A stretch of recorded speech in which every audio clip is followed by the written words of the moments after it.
to know what's bothering you in the world of sports. Give Murph a call at 312-644-6767. That's 312-644-6767. And tell him what's beefing you in the world of sports. What's Your Beef is brought to you by Brown's Chicken Sandwiches and Catering. It tastes better. Brown's, brownschicken.com. Murph, what's your beef? Everyone on hold, we'll get right to you. Got two lines open for the next round of phone calls. 312-644-6767. Sports Beefs right now.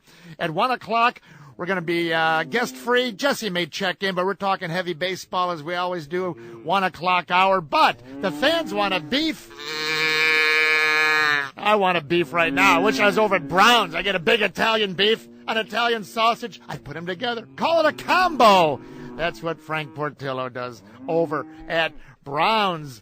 Man, it tastes better for lunchtime. That I do know. Maxwell Street Polish. Let's go to meatball sandwich. Bob's in Homewood. Hello, Roberto. Hello, Murph. I'm hungry. I need a combo. Hey, well, Bob, what's your beef? Maybe I got one for you. My beef is with national broadcasters that don't do their homework. What did they do?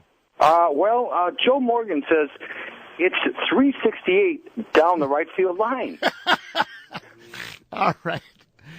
Well, you know, how does a guy make that mistake? Just think about it. He's sitting there at the game. He's looking out. I guess his brain just misfired for a second, right? It wasn't wired up correctly. Were there any other lack of correctness up in that booth that you noticed, Bob? Oh, yes. The manager of the Chicago Cubs, Ozzie Guillen. Yeah, he said that. He absolutely said that. How about this one? We touched on it yesterday. Joe Morgan, when they showed the statue of Banks and then they showed the basket along the wall, said, yeah, they used to call that Banks Boulevard because he hit so many homers in that basket. I said, wait a minute. We got emails yesterday. They built the basket approximately May 15th of 1970, May 15th, the basket went up when the Cubs were out of town. Did you know Ernie Banks only hit 15 more homers in his career after the basket was up? Only 9 at Wrigley Field. So the best guess is he never hit one home run into the basket. Hey, you're going to go visit my friends at Brown's. Hang on, Bob. Brown's for lunch. It tastes better. Hey, you know what? I was thinking about this. Taste of Chicago is coming along, right?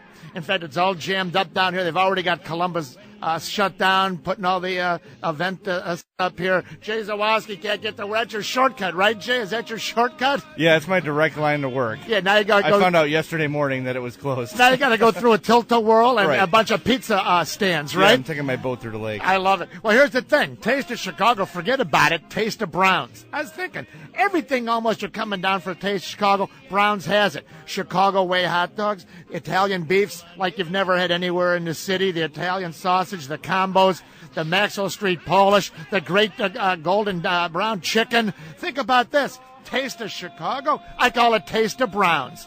Instead of all the gasoline all the time, the parking, you know what a hassle it is now coming down to this thing down here for the next 10 days coming up? Do this. Hey, we're going to have a big party at our house. Everyone over at our house, it's going to be Taste of Brown's. Just saving the gasoline, driving downtown and back will probably cover the nut right there. Taste of Brown's. I love it. Back in a flash. What's your beef? Everyone on hold. Next on the Score, Homewood, Aurora, Northside, Downtown, Niles, Peoria, Joliet. Where's Romeo? Hey, you got some beef. Yeah.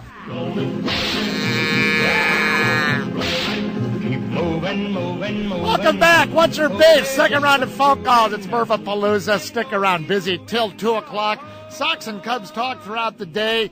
What's your beef? Let's get back to the phone lines. Remember, your best beef wins a trip to the best beef. Lunch beefs, Browns, Browns beefs, lunch at Browns and beefs. Doesn't matter how you say it. You're hungry. Lunchtime, Browns. Craig's in Aurora. Hello, Craig. Hello, Murph. Hey, what's your beef? Hey, Murph. This beef goes out to the Cubs and Sox fans for the most part. Not all Cubs and Sox fans, though.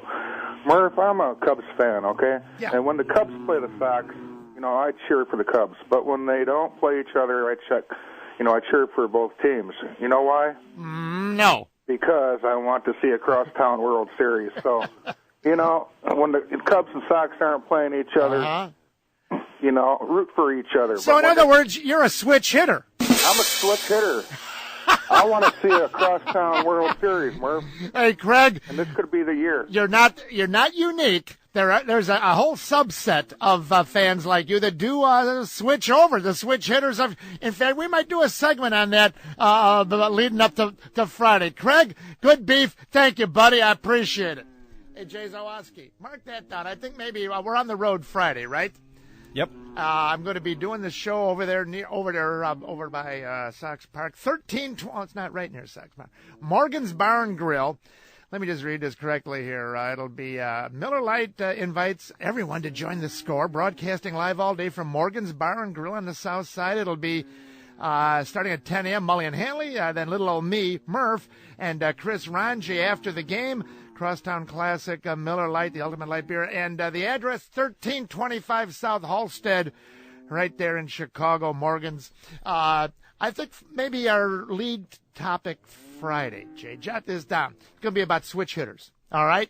Switch hitters. And talk about guys that just called in. Root for both Cubs and Sox. Do you know anybody like that? Yeah, my brother-in-law, Murph. He's one of those switch hitters. Let's go to North Side. Oren is next. Hello, Oren. Hey, Murph, love the show. Hey, Oren, what do you think about these switch hitters out there? I can't stand it. You know what? The league recognizes them as natural rivals. They're on two opposite sides of town. There's no way you can go for both. All right. Hey, Oren, sorry to butt in. What's your beef, buddy? My beef is with the majority of Sox fans out there and with certain members of the media that when they analyze this series from the last weekend here, they go from the angle of, well, what mistake did Ozzie make to lose this series? What mistake did the pitchers make to lose this series? How about this? Ozzie managed his best. The pitchers pitched their best. The hitters did the best they could. They were just outmanaged, outpitched, and outhit by a superior team in their home field. Well, let me ask you this, Oren, and I'm as big a Cub fan as there is. Are you telling me that in your mind, had John Danks stayed in that game Friday, the Cubs were going to beat him up finally and win the game? They couldn't touch John Danks. So I'm going to look at the other side of your coin there. I'd say absolutely. You saw Lee and Ramirez come up. If you heard the interview with Ramirez, they hadn't touched him. They hadn't touched Danks for the whole game. He had retired 17 of the last